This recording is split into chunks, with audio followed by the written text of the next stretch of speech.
Assalamualaikum warahmatullahi wabarakatuh. Perkenalkan, nama saya Naufal Muhammad Zaki dari kelas 10-4. Saya di sini ingin menjelaskan pelajaran kimia yaitu konsep mol. Di sini kita akan mulai apa definisi konsep mol. Konsep mol adalah cara untuk mengukur jumlah partikel dalam suatu zat kimia. 1 mol sama dengan 6,022 kali 10 23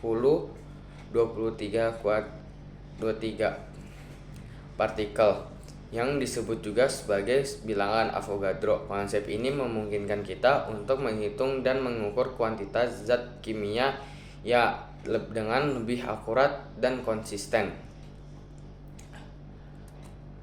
Satuan mol. 1.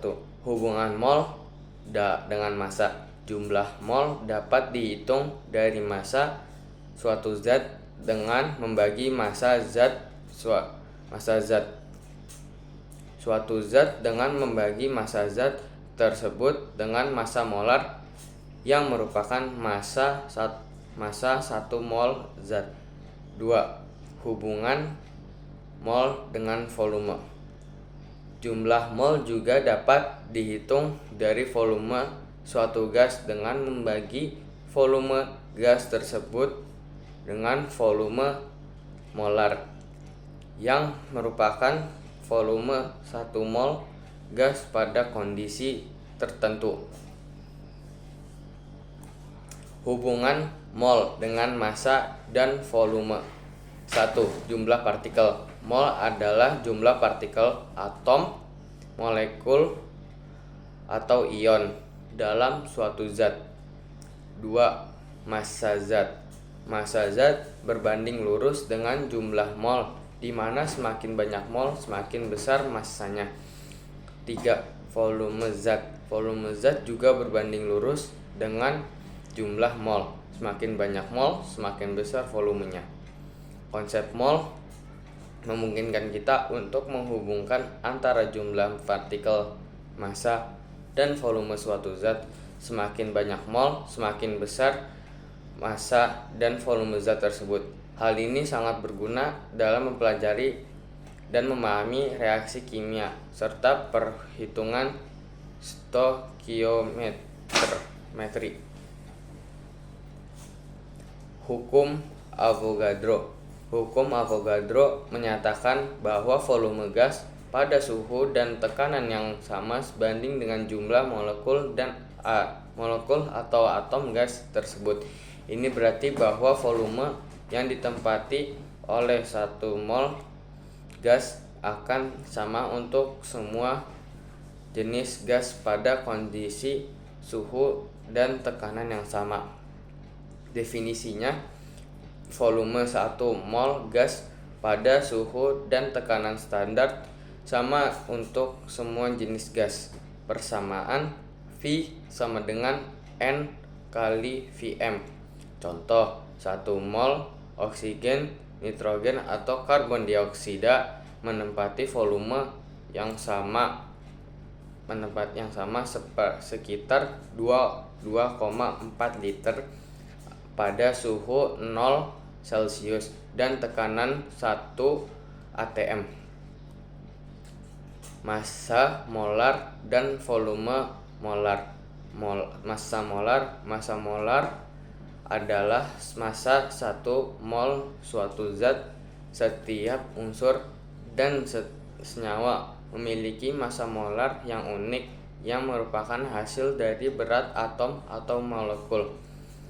Volume molar. Volume molar adalah volume yang ditempati oleh 1 mol suatu gas pada kondisi standar, temperatur 0 Celcius dan tekanan 1 atm. Nilai volume molar untuk semua gas pada kondisi standar adalah konstan. Hubungan massa molar dan volume molar. Massa molar dan volume molar saling terkait. Semakin besar massa molar suatu gas, semakin kecil volume molar pada kondisi yang sama. Perhitungan jumlah mol. Tetapkan zat. 1. Tetapkan zat. Tentukan zat yang ingin dihitung jumlah molnya. 2. Cari massa. Tentukan massa zat tersebut dalam gram. Cari massa molar. Dapatkan massa molar zat dan tabel periodik. 4. Hitung mol. Bagi massa dengan massa molarnya. Konsep mol memungkinkan kita untuk menghitung jumlah partikel suhu zat dalam satuan yang mudah digunakan. Dengan mengetahui massa zat dan massa molarnya, kita dapat menghitung jumlah mol dan dari zat tersebut. Hal ini sangat penting dalam reaksi kimia untuk menentukan kuantitas reaktan dan produk. Konsentrasi molar. Konsentrasi molar dinotasikan sebagai M adalah jumlah mol zat terlarut per volume larutan. Konsentrasi molar dihitung dengan membagi jumlah mol zat terlarut dengan volume larutan. Satuan konsentrasi molar adalah mol per liter, mol per L, atau molar. M. 1 M satuan konsentrasi molar. 100 stok. Konsentrasi stok larutan kimia biasanya tinggi seperti 100 M. 0,1 encer.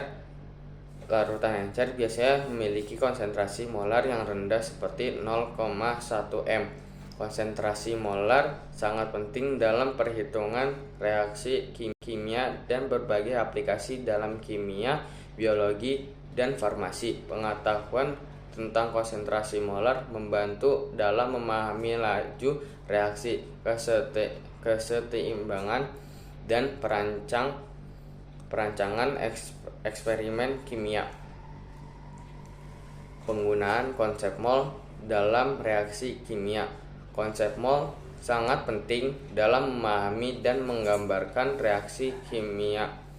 Mol digunakan untuk mengukur jumlah partikel dalam suatu zat, baik itu atom, molekul, atau ion. Dengan menerapkan konsep mol, kita dapat menghitung jumlah reaktan yang dibutuhkan dan produk yang dihasilkan dalam suatu reaksi kimia. Ini membantu kita untuk merancangkan dan memahami proses reaksi secara kuantitatif.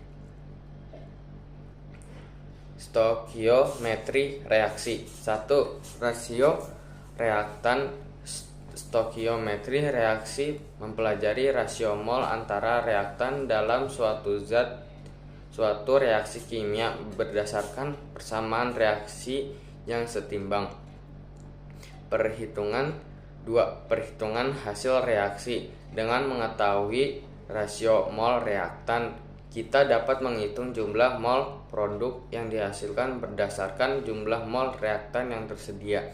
3. Pembatasan reaksi. Dalam reaksi kimia, salah satu reaktan dapat habis terlebih dahulu, menjadi faktor pembatas yang menentukan hasil reaksi.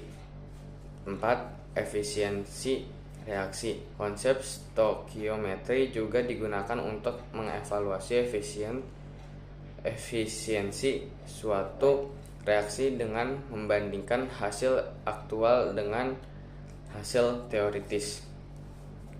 Aplikasi konsep mol dalam kehidupan sehari-hari. Kimia kehidupan. Konsep mol digunakan dalam berbagai proses kimia di kehidupan seperti perhitungan dosis obat, pembakaran bahan bakar, dan analisis nutrisi makanan.